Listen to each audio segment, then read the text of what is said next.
Welcome to the Slop Farm. Enjoy the video. In this video, I will explain how to make macarons step by step. First, gather your ingredients and prepare your workspace for success. Sifting your almond flour and powdered sugar is crucial for smooth shells, so don't skip this step.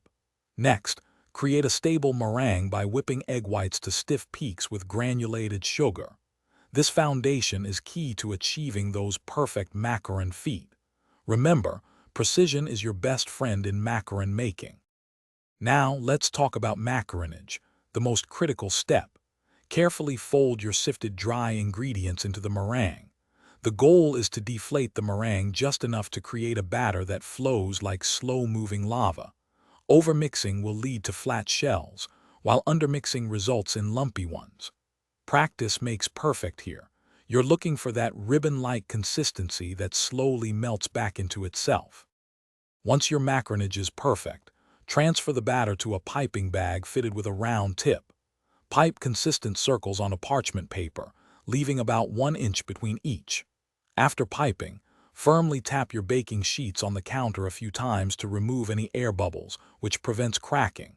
Then, let them rest at room temperature until a dry skin forms, typically taking between 30 and 60 minutes. This skin is essential for developing the signature feet. Finally, it's time to bake your beautiful shells. Preheat your oven to 300 degrees Fahrenheit and bake one tray at a time for 12 to 15 minutes. They should have developed their characteristic feet and be firm to the touch.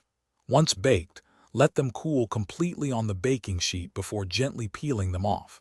This prevents breakage. Then, fill them with your favorite ganache or buttercream.